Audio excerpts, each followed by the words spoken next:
Y vamos a seguir con nuestra secuencia de exposiciones sobre el libro de los Hechos de los Apóstoles.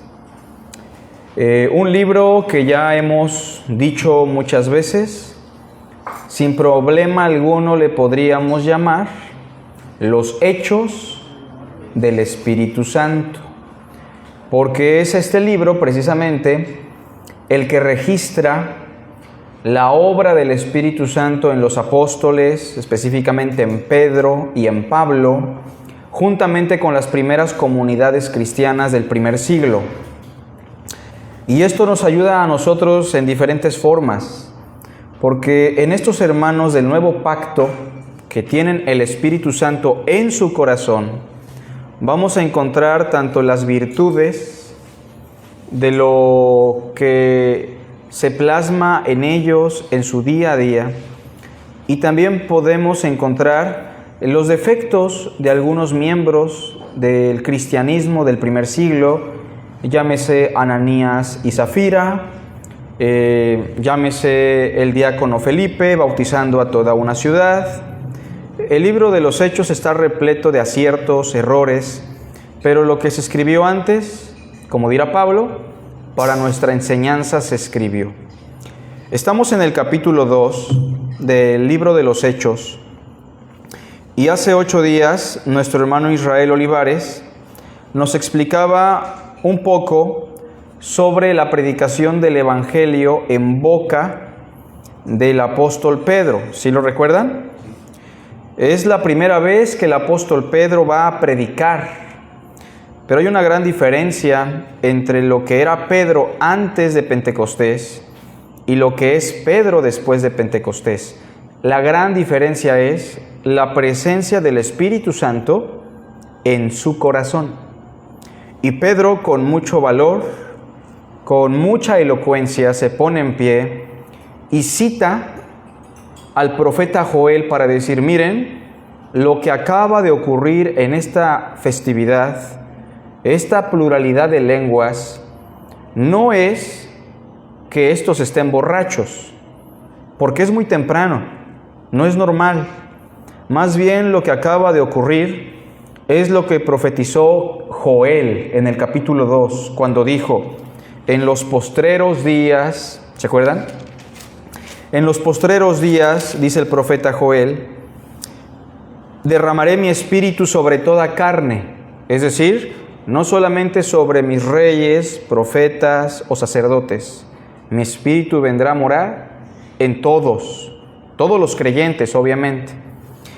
Y dice el capítulo 2, versículo 17, vuestros hijos, hijas, jóvenes, ancianos, formarán parte de los instrumentos que yo voy a utilizar, porque ellos profetizarán, verán visiones, soñarán sueños. Aún la gente más marginada, como los esclavos y las esclavas, van a experimentar la presencia del Espíritu Santo. De hecho, esto tiene mucha congruencia con lo que dijo el pueblo judío cuando los vio hablar en lenguas a los galileos. ¿Se acuerdan qué dijeron? ¿No son todos estos galileos? Entonces, después de esto, Pedro termina diciendo sobre la profecía que todo aquel, verso 21, que invocare el nombre del Señor, ¿qué dice? Será salvo. Esta profecía es muy importante, ya la explicamos, porque nos habla del inicio de los últimos tiempos, porque nos habla de la era en la cual el Espíritu Santo mora en el corazón de todo tipo de personas que creen en el Señor, y también califica a Jesús como el Señor, y que todo aquel que lo invoque será salvo. Y entonces Pedro, en el versículo 22, se dirige a los israelitas y les empieza a hablar sobre la crucifixión del Señor.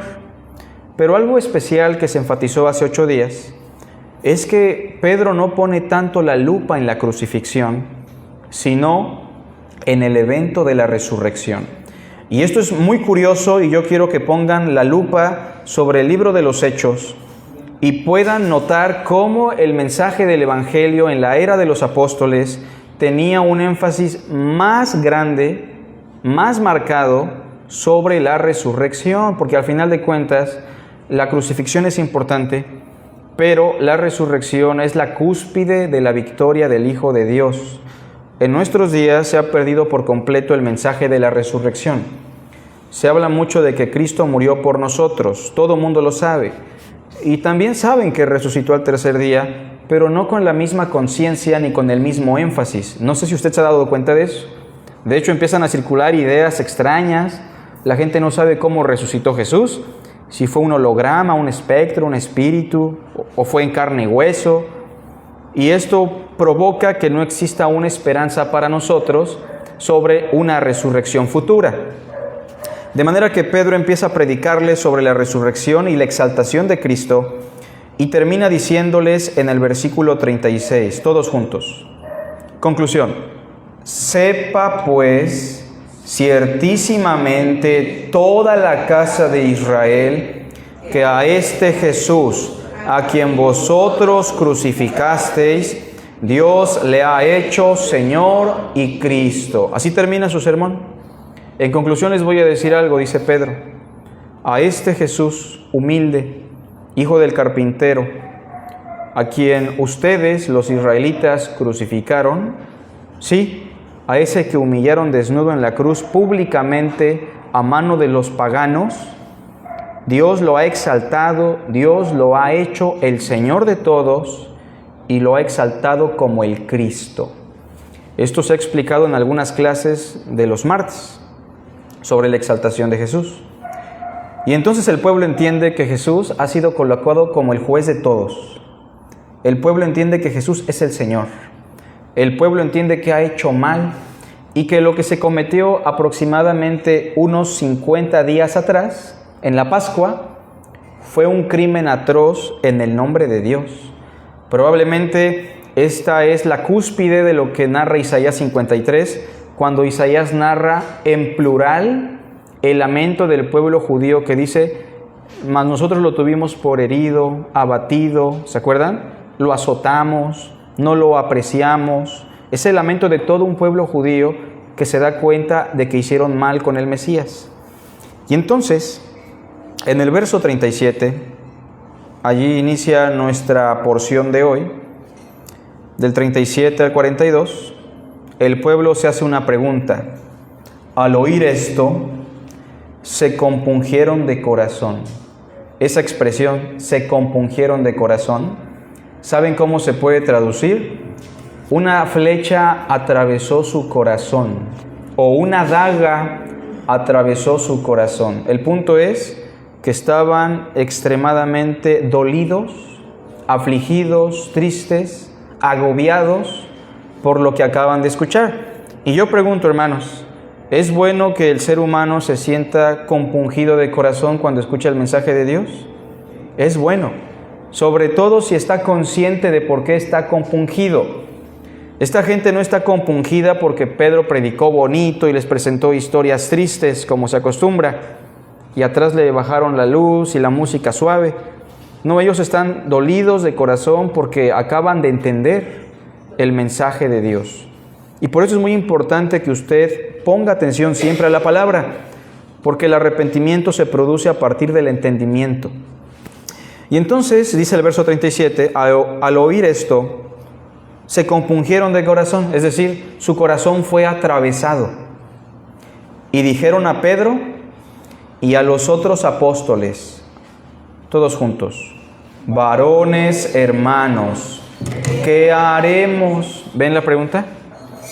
La regamos, crucificamos al Mesías tan esperado, miles de años esperándolo.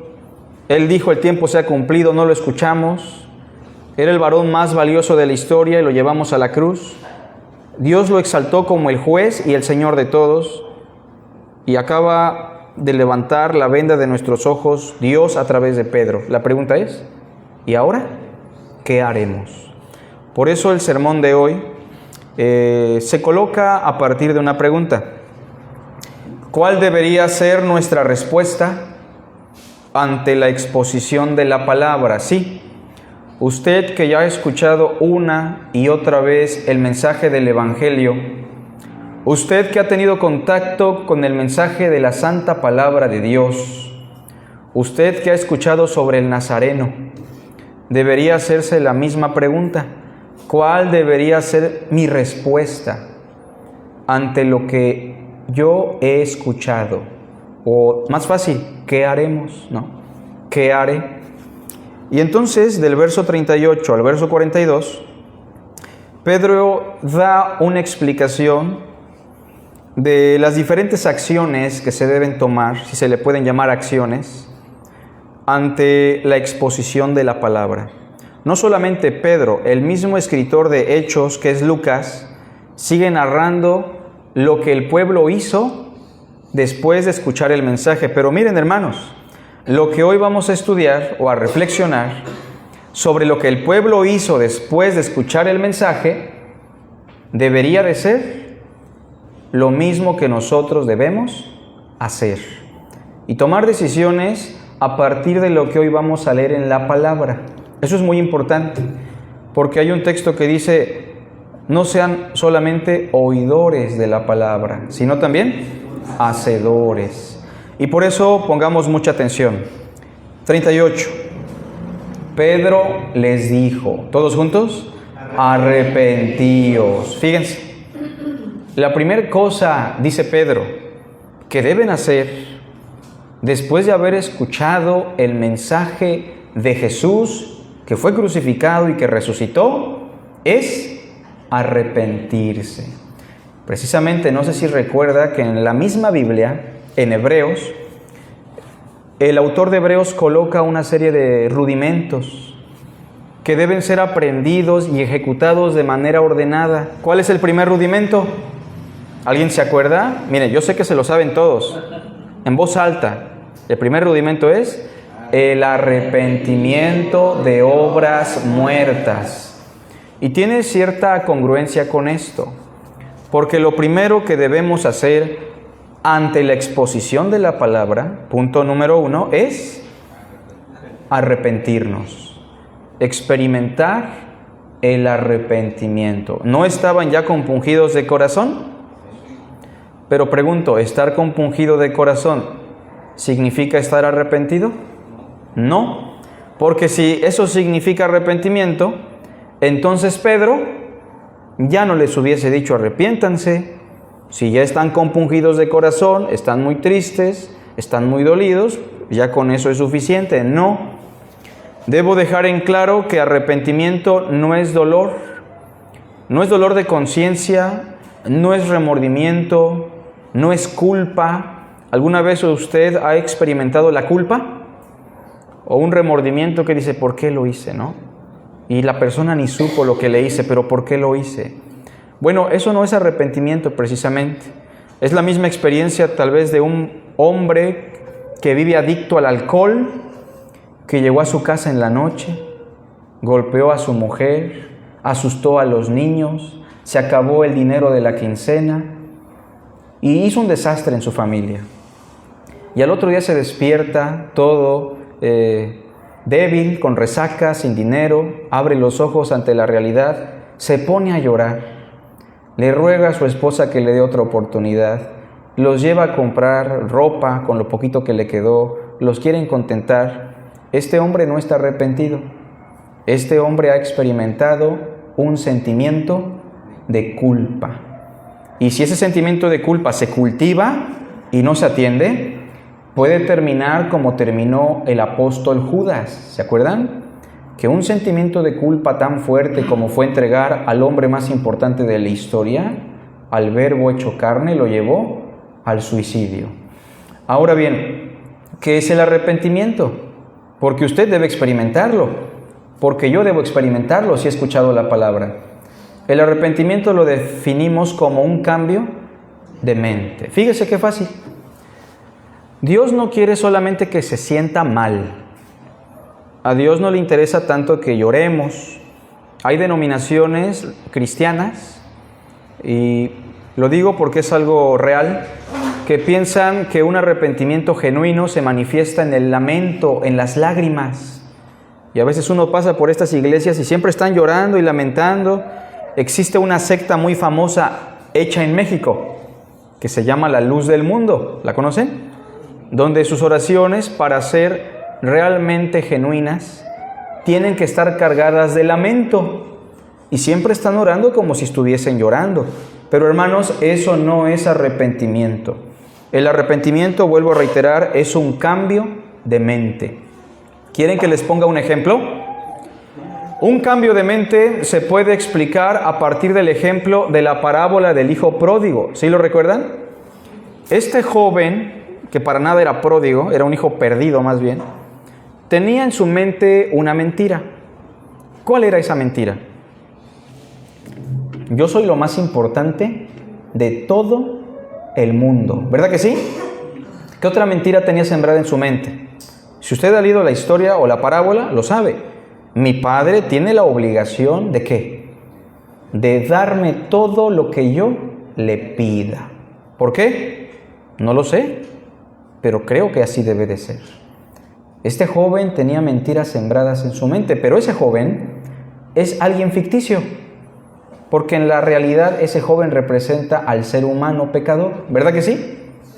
El ser humano pecador tiene mentiras sembradas en su mente. El ser humano piensa que merece todo de Dios, que le puede exigir a Dios, que si está enfermo Dios es como una farmacia, que si tiene hambre Dios es como una tienda de abarrotes. El ser humano así es. Su mente está corrompida y está llena de mentiras, de una falsa percepción ¿sobre quién? Sobre él mismo y ¿sobre quién más? Y sobre Dios. Y entonces el joven se aprovecha de la bondad de su padre, como nosotros nos aprovechamos del amor y la bondad de Dios. ¿Verdad que sí? Abusamos de su bondad.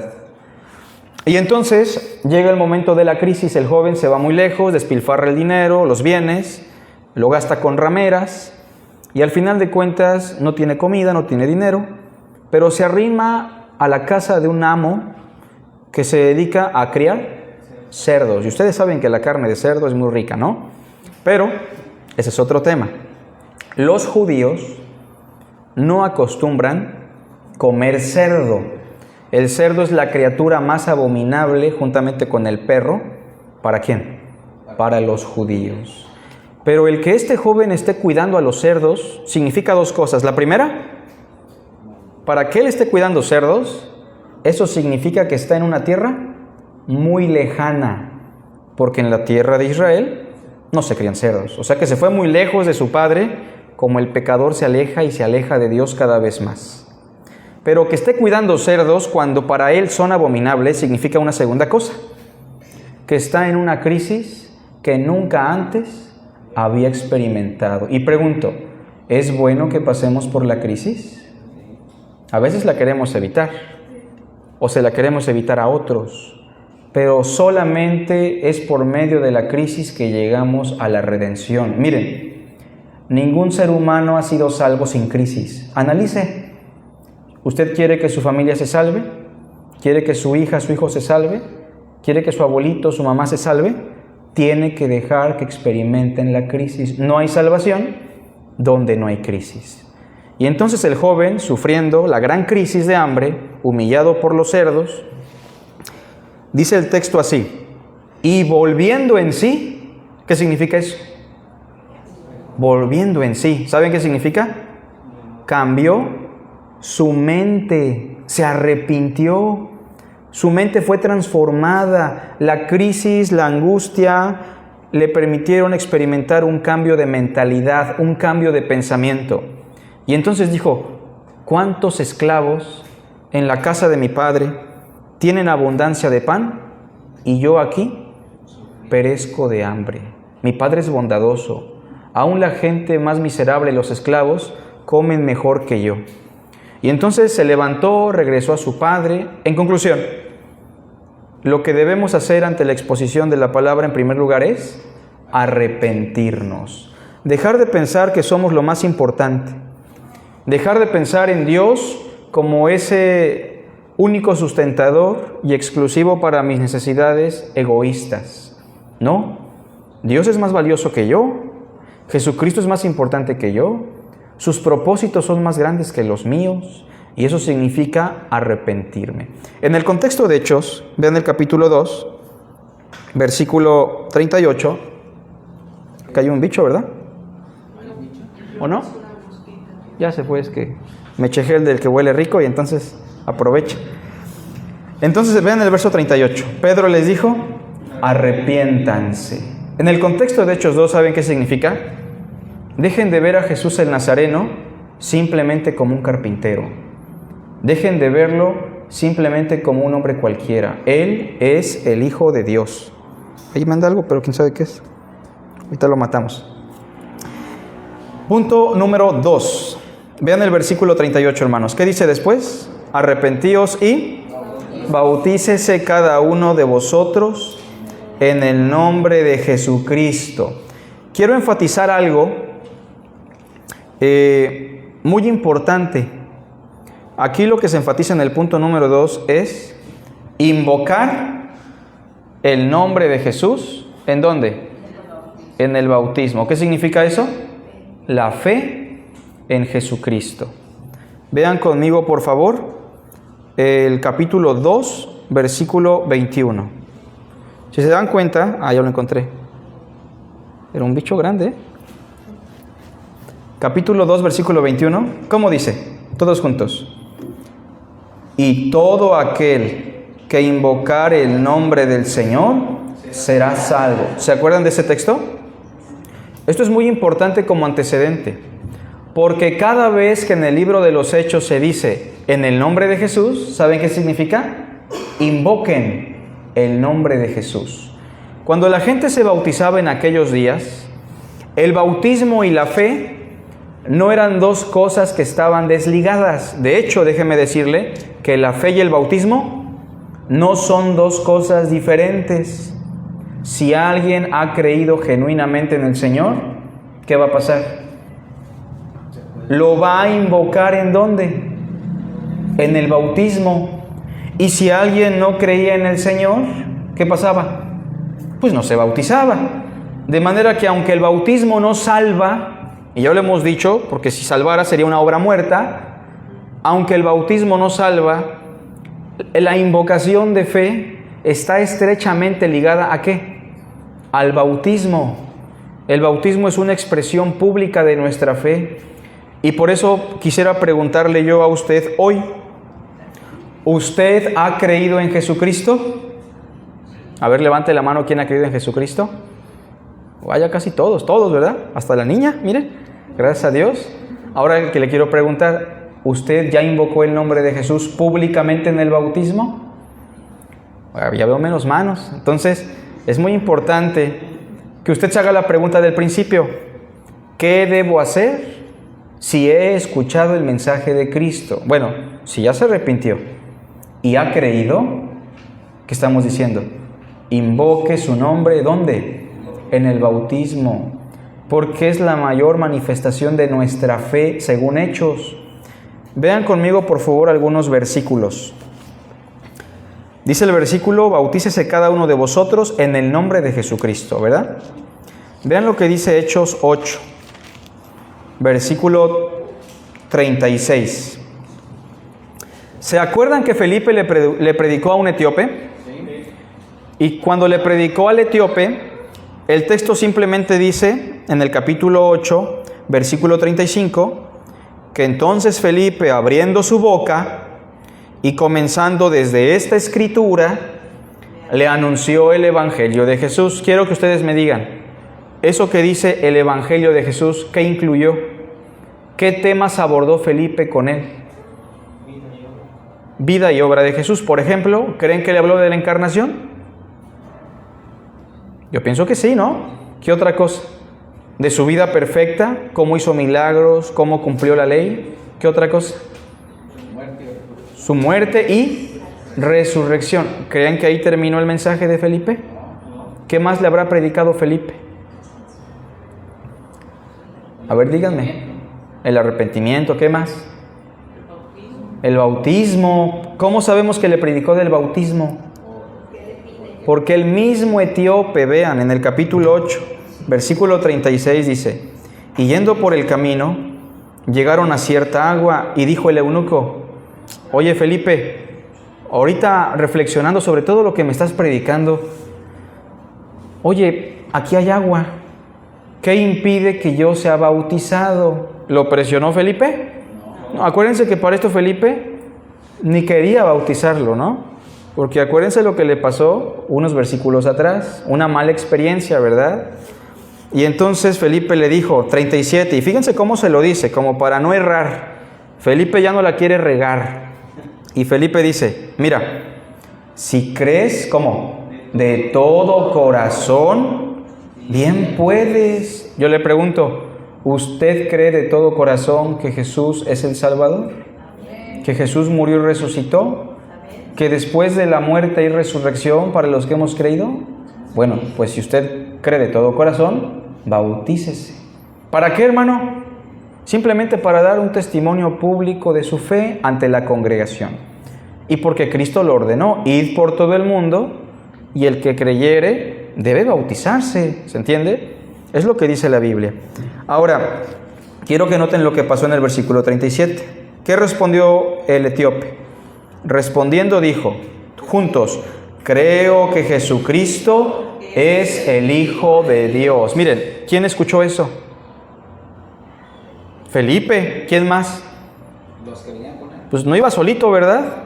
Había mucha gente de Etiopía que dijo, órale, este hombre se cambió de religión, ¿no?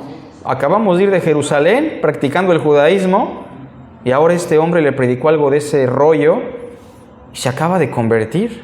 Ahora se convirtió en esos nazarenos. El punto es que nuestra fe se manifiesta públicamente en el bautismo. Reitero algo, ¿el bautismo nos salva? No, pero el bautismo es una ordenanza donde se manifiesta públicamente nuestra fe. Invocamos el nombre de Jesús. Otro ejemplo, Hechos capítulo 22. ¿Se acuerdan de Saulo? ¿Todos conocen a Saulo? Saulo de Tarso, un hombre prominente para su época en el judaísmo, un hombre que perseguía al cristianismo de manera encarnizada, pero Cristo se le aparece, ¿se acuerdan? Y se convierte, ¿sí o no? Y Dios le dice por ahí a un discípulo llamado Ananías, mira Ananías, se acaba de convertir un hombre llamado Saulo, es un perseguidor, tú lo conoces, es bien malo, pero te voy a pedir que lo hospedes en tu casa. ¿Se imaginan? ¿Creen que Ananías quería? Híjole, ¿cómo no? Y entonces en el capítulo 22, vean conmigo, y en el versículo 14, Ananías le empieza a decir, él le dijo, el Dios de nuestros padres te ha escogido para que conozcas su voluntad y veas al justo y oigas la voz de su boca. Lo mismo le diría a todos, hermana Elena, el Dios de Abraham, de Isaac y de Jacob, le escogió ¿para qué? Para que lo conozca, para que conozca su voluntad y para que escuche la voz de Cristo a partir de su propia enseñanza. Lo mismo le diríamos a Olguita y a cualquier hermana. El Dios de Abraham, de Isaac y de Jacob las escogió, los escogió, ¿verdad? Es muy importante eso, hermanas. Versículo 15. Porque serás, ¿qué? Testigo suyo. ¿A quién? A todos los hombres de lo que has visto y oído. ¿Qué quiere Dios de Carlos, de Héctor, de Israel? Que seamos testigos de lo que hemos experimentado por el Evangelio, ¿o no? Sigue diciendo el versículo 16, y esto es muy importante, tiene que ver con lo que estamos diciendo. Juntos. Ahora pues, ¿por qué te detienes? Levántate y bautízate, y lava tus pecados invocando su nombre. Miren, ¿ya era cristiano Saulo, sí o no? Pero Ananías le dice, oye, ¿pero por qué no te bautizas? Ya tienes rato aquí en la casa, no sé cuántos ya llevaba, ¿no? Pero oye, ya conociste a Jesús, has creído en Él, ¿por qué te detienes? Levántate, bautízate y lava tus pecados, ¿cómo? ¿Por qué, hermanos? Porque todo aquel que invocare el nombre del Señor será salvo. Así que, ¿qué debemos hacer? Dijimos, número 1, arrepentirnos. Una vez arrepentido de mis malas obras, de mi concepción sobre mí y sobre Dios, debo, punto número 2, invocar el nombre de Jesús, ¿dónde? En el bautismo. Esa es la fe en Jesucristo. ¿Sale? No se preocupe, no se espante. No vamos a bautizar a nadie en estas fechas, ¿sale? Porque hace mucho frío. Punto número 2, y vean los resultados del arrepentimiento y la fe. Cuando alguien se arrepiente y cuando alguien cree en Jesús invocando su nombre, aunque no se bautice, independientemente de eso, porque el bautismo no nos otorga nada, más bien el bautismo, ya hemos dicho, es una manifestación de nuestra fe. Lo que ocurre es lo siguiente, si ven Hechos 2, versículo 38, después de que Pedro les dice, arrepiéntanse, invoquen el nombre de Jesús en las aguas bautismales, ¿qué sigue diciendo? ¿Para qué? Para perdón de los pecados. Inciso A, cuando alguien se arrepiente y pone toda su confianza en Jesucristo, ¿saben qué experimenta esa persona? El perdón de sus pecados. Fíjense la pregunta que les voy a hacer. ¿El arrepentimiento y la fe me ganan el perdón? Fíjense, analicen la pregunta, ¿eh? ¿El arrepentimiento y la fe en Jesucristo me ganan el perdón? Está rara la pregunta, ¿verdad? No, porque el perdón lo ganó Cristo por nosotros. Voy a cambiar ahora la pregunta. ¿El arrepentimiento y la fe en Jesucristo provocan que yo me apropie del perdón? Ahí sí, porque el perdón lo hago mío gracias por Jesucristo, cuando yo confío en Él. Porque pregunto, hermanos, ¿el perdón ya ha sido dado a la humanidad o no? No. ¿Cómo ven? Fíjense qué pregunta. ¿El perdón ya le fue dado a la humanidad? ¿O hay que ganarlo? Ya le fue dado a la humanidad. Simplemente la humanidad tiene que decirle sí al perdón, ¿se entiende? Simplemente es aceptar el perdón. ¿El perdón ya se ganó? ¿Para todos o no? Sí, porque Cristo murió por todos, lo ganó para todos. Pero cuando usted dice, estoy mal, vuelvo en sí, me arrepiento, invoco el nombre de Jesús, creo en Él, el arrepentimiento usted lo acepta. El arrepentimiento se cristaliza en usted como una realidad, ¿sale? Pero vean que otra cosa tan maravillosa, aparte del perdón, viene otra bendición que es, verso 38, dice, y recibiréis el don del Espíritu Santo. Inciso B, recibimos el don. ¿Y saben por qué le llama don? Porque el Espíritu Santo no se gana tampoco, es un regalo. Por cierto, no lo obtenemos por el bautismo. No crea que si usted no se ha bautizado no tiene el Espíritu Santo, ¿eh? Si usted ha creído en Cristo y se arrepintió de corazón, el Espíritu de Dios mora en usted. ¿Se debe bautizar? Sí. Y yo diría, hágalo, porque si cree en Jesús, ahora pues, ¿por qué te detienes, no? Pero tampoco el Espíritu Santo lo ganamos, ni llega a nuestras vidas porque hablamos en lenguas, ¿verdad que no? O porque empezamos a experimentar sueños y visiones, o porque vino un pastor de una región muy lejana y nos puso la mano en la cabeza y nos tiró al piso. No, ya hemos dicho, esas cosas son brujería. Eso no tiene nada que ver con la palabra de Dios. Pero cuando nosotros nos arrepentimos y creemos en Jesús el Señor, nuestros pecados son perdonados y el Espíritu Santo viene a morar en nosotros. De hecho, ven el verso 39. Dice ahí, porque para vosotros es la promesa. ¿Cuál promesa? El Espíritu Santo. ¿Han escuchado ese concepto de ahí viene el ungido del Señor? ¿Y a quién se refieren? En las iglesias dicen, el ungido. ¿A quién se refiere? Al pastor. Pero está mal ese concepto, porque todos los creyentes somos ungidos. ¿Qué dice el versículo 39? Porque para vosotros es la promesa. ¿Para quién más? Y para vuestros hijos. ¿Eso significa que nuestros hijos se pueden bautizar? Si creen, ¿no? Si creen y se arrepienten, porque muchos hermanitos de iglesias reformadas bautizan a sus niños diciendo, es que aquí dice que también los hijos, y yo tengo 2 hijitos, ¿no? Los quiero bautizar. Sí, pero el contexto dice que deben arrepentirse e invocar el nombre del Señor. Dice, porque para vosotros es la promesa y para vuestros hijos y para todos los que están lejos. ¿También para los de Cardel? Pero los de Cardel son tremendos, hermanos. ¿También para ellos o no? También. No es cierto, todos somos tremendos, ¿eh? Pero los de Cardel tantito. Dice, y para todos los que están lejos, ¿cómo termina? Para cuantos el Señor nuestro Dios llamare. Ya he escuchado el mensaje de Cristo. ¿Qué tengo que hacer, hermanos? A ver, díganmelo en orden. Arrepentirme. ¿Qué más? Bautizarme invocando el nombre de Jesús, si es que he creído. Llevamos 2, ¿no? Ahí termina la cosa. ¿Cómo ven? Bueno, ¿con eso ya somos salvos o no? Ya con eso ya somos salvos. Pero la pregunta, ¿qué debo de hacer? ¿Termina ahí?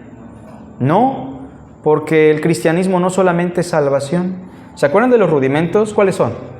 Arrepentimiento de obras muertas, la fe en Dios, los bautismos. ¿Podríamos decir, ya se cubrió todo eso aquí? ¿No se cubrió todo eso ya? ¿Esos 3?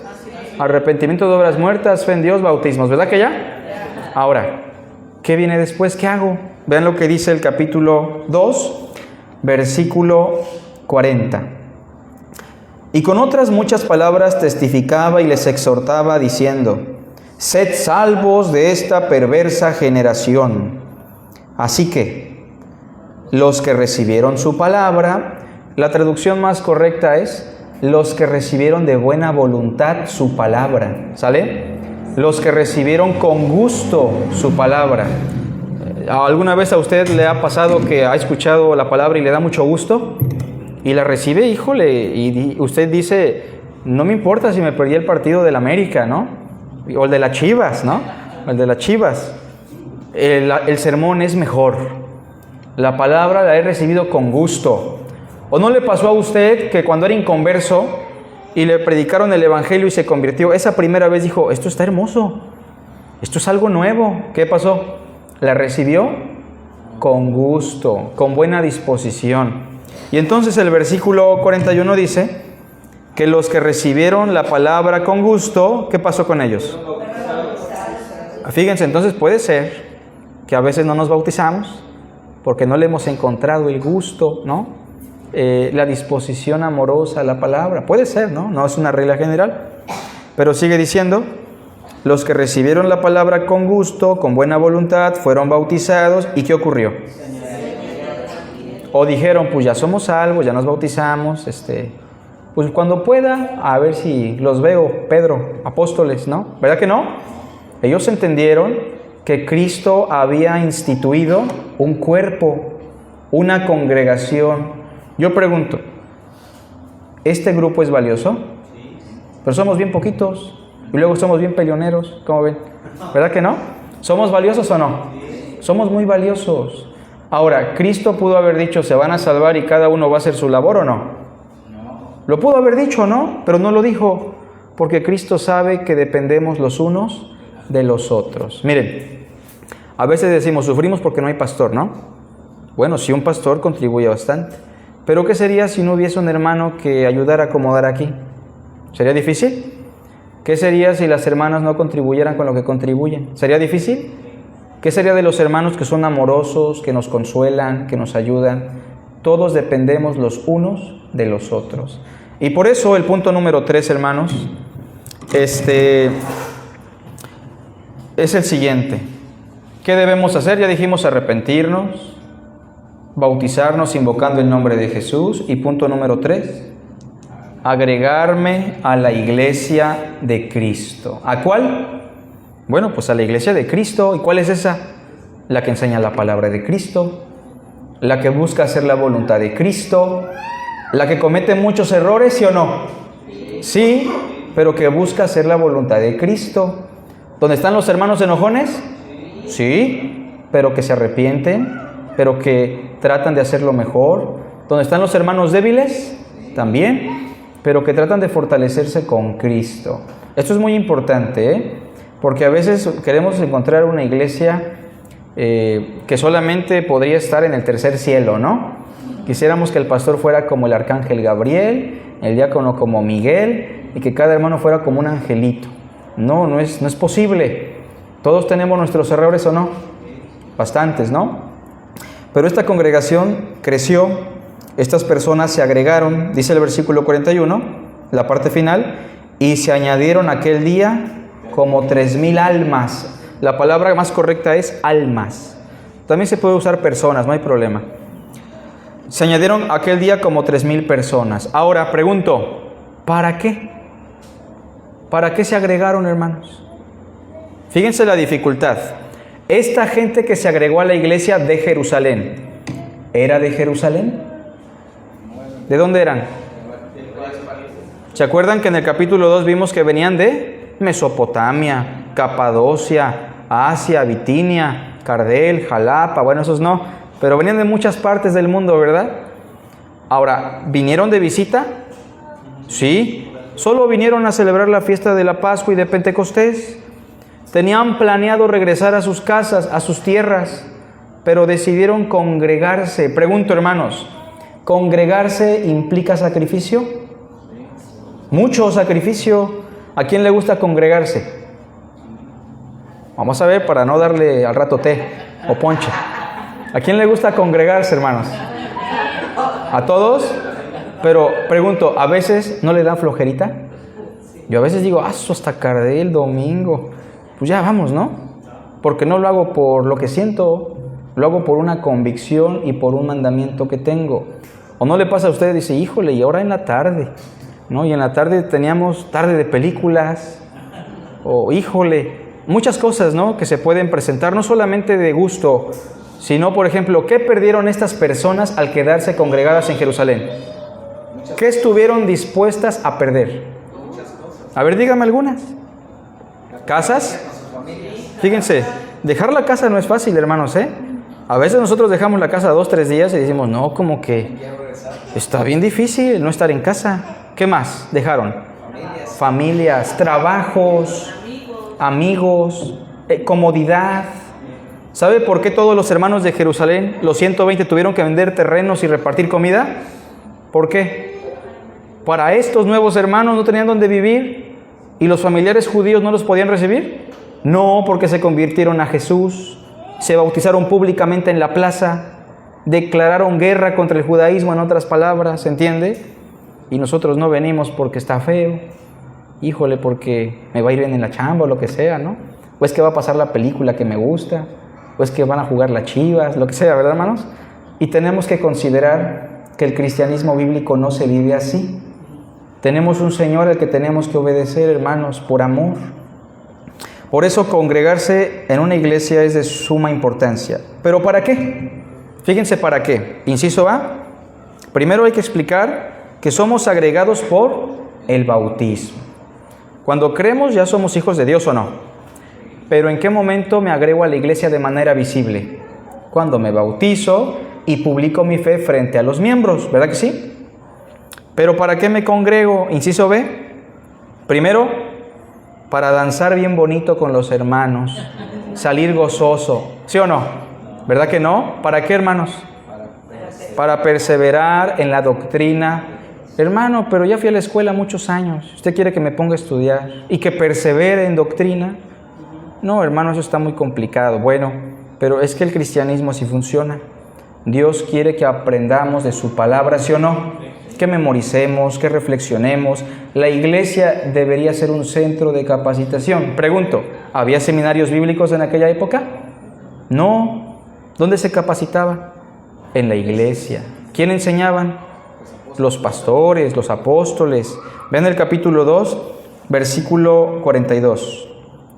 Todos juntos. Y perseveraban en la doctrina de los apóstoles. ¿Eran estudiosos? Ya eran 3,000, ¿no? Pero estaban bien dedicados a estudiar. Yo creo que estaban exprimiendo a los 12 apóstoles como podían, ¿eh? Les sacaban información, preguntas, respuestas, enseñanzas, predicaciones. Y usted debería hacer lo mismo. Debería de perseverar en la doctrina de los apóstoles. No en la doctrina de la denominación, ¿eh? Porque hay gente que dice, no, en la iglesia bautista enseñamos esto y así se va a hacer. Pues no es la encomienda que tenemos. No, pero es que aquí en la iglesia reformada nosotros creemos en la doctrina del doctor tal, ¿no? No digo nombres para que no se enojen los que quieren mucho a John MacArthur, ¿verdad? U otros dirán, no, es que aquí en la iglesia nosotros nos guiamos por la confesión de fe de Westminster. o en la confesión de fe tal. No, esa no es la encomienda. ¿Cuál es la encomienda? Perseverar en la doctrina de los apóstoles. Y pregunto, ¿la doctrina de los apóstoles está en las confesiones de fe? ¿Está en los libros que venden en la biblioteca de allá del centro? ¿Dónde está? En la Biblia, en los escritos apostólicos, y en eso debemos perseverar. Por eso el hermano Héctor todos los domingos se esfuerza en darnos una introducción de cada uno de los libros para que usted se estimule, para que usted diga el domingo saliendo del culto: ahorita llegando a mi casa, lo primero que voy a hacer es, a ver qué va a hacer hoy llegando a su casa, lo primerito. Hay que cenar, porque también hay que cenar, ¿verdad? Pero después voy a ver cómo está más o menos por ahí el libro de Jueces. Ya en la semana lo termino, ¿no? Pero deberíamos estar estimulados para eso, hermanos. ¿Para qué me congrego aparte de estudiar la doctrina? Inciso C. Pues para perseverar en la comunión con los miembros de la iglesia, para relacionarme con ellos. No asisto para después irme así rápido. Allá en Jalapa hay un poquito más de hermanos, pero hay muchos hermanos que gracias a Dios se quedan a platicar. ¿Cómo estás, hermano? ¿En qué te puedo ayudar? Oye, te caíste, oye, te cortaste los dedos. Ahorita hay muchas desgracias, ¿no? Y tratamos de tener relación con los que están enfermitos, los que están pasando por situaciones adversas. Pero hay muchos hermanos que terminan el culto y ¿qué pasa? Se esfuman. ¿Dónde está el hermano? ¿Quién sabe? Bueno, pues a ver si el próximo domingo lo podemos saludar. Pero a la iglesia nos congregamos también para tener comunión con los demás. Así dice el texto, ¿verdad? 42. Y perseveraban en la doctrina de los apóstoles. ¿En qué más? En la comunión unos con otros. Mire, tal vez usted dice, somos poquitos. Y a veces comemos pan, tomamos un tecito, cenamos. Pero esas experiencias son muy bonitas. Porque cuando la iglesia es gigante, ¿se puede? Imagínense que quisiéramos nosotros en Jalapa hacerlo cada 8 días. ¿Se podría? No. Por eso debe disfrutar esta etapa de la misión de la iglesia Vida Abundante. Porque no se va a poder siempre, hermanos. Y tenemos que estar sabidos de que no se va a poder en un tiempo. ¿Sale? Entonces nos congregamos para perseverar en la doctrina, para tener comunión unos con otros. Y aunque seamos muchos, deberíamos estimularnos por fuera a tener comunión. ¿Qué más, hermanos? Inciso D. Voy terminando ya. Para participar del pan, no me refiero a la bolsa de pan dulce que siempre trae nuestro hermano Israel, me refiero más bien ¿a qué? A la cena del Señor. ¿Por qué venimos a la iglesia? Porque la cena del Señor solo se celebra ¿dónde? En la iglesia. ¿O puedo yo en mi casa celebrar la cena solito? No, Cristo no ordenó eso. Estaríamos como los jueces, ¿no? Haciendo lo que bien nos parece. Hay hermanos que a veces me dicen eso: hermano, no puedo ir a la iglesia, pero yo voy a checar la transmisión, no se preocupe. No es correcto, hermanos. Eso no es lo que quiere Dios. Que nos congregamos para participar de la cena. ¿Cada cuánto la tenemos aquí? ¿Cada mes? Cada mes. Pero tenemos que estar prestos para eso, porque es una ordenanza del Señor, donde recordamos su sacrificio. Y termino, hermanos. ¿Para qué nos congregamos? Los jueves, ¿qué hacemos? Orar los unos por los otros. Ahí el sábado en Jalapa oramos por ustedes y sabemos que ustedes oraron el jueves por nosotros, ¿verdad? Bueno, yo pienso que sí. Entonces, hermanos, ante la predicación de la palabra, ¿cuál debería ser mi respuesta? Número 1, arrepentimiento. Número 2, bautizarme invocando el nombre de Jesús. Y número 3, congregarme en el cuerpo de Cristo, en la iglesia. Y así termina la historia. Fíjense cómo termina el versículo 42. Se añadieron, perseveraban en la doctrina de los apóstoles, en la comunión unos con otros, en el partimiento del pan y en las oraciones. Eso significa ser miembro de una iglesia. Hay hermanos que creen en el Señor, no lo dudamos, pero que un domingo van a la iglesia de Cardel, otro domingo se van a la de Jalapa, otro domingo a la de Perote, y donde el Señor los guíe. Y todavía dicen, Dios me guía, ¿no? Yo soy libre en el Señor. Eso no es correcto. Ser miembro de una iglesia significa comprometerme a contribuir a la obra de Dios en una iglesia. Bueno, si no quiere que sea Cardel aquí, no importa. Pero donde se vaya a congregar, tiene que agregarse de manera fiel, ¿se entiende? porque de otra manera estaríamos en un desorden. Si hemos escuchado la palabra del Señor, hermanos, yo espero que usted pueda tomar una decisión correcta. No solamente si no se ha arrepentido, si se arrepintió, qué bueno. Si ya creyó, qué bueno. Si se debe bautizar, bautícese cuando se pueda. Si ya lo hizo, pues qué bueno. Y si dice, pues ya también vengo a la iglesia, pero falto bastante, ¿no? Y tal vez no hay justificante. Si la hay, pues bueno, el Señor le va a ayudar en su momento, ¿verdad? Tenemos, por ejemplo, a nuestra hermana Aide que está en su trabajo. Sabemos la situación. Pero cuando hay personas que no vienen simplemente porque no hay la intención, el sermón debería impulsarlo ¿a qué? A tomar una decisión. Señor, estoy mal. Ayúdeme a contribuir a la iglesia de Cristo, porque es lo que yo debo de hacer. Vamos a hacer una oración, hermanos, y los dejo en manos de mi hermano Héctor. Padre, gracias por tu palabra, bendícela, prospérala. Te lo rogamos en el nombre de Jesús. Amén.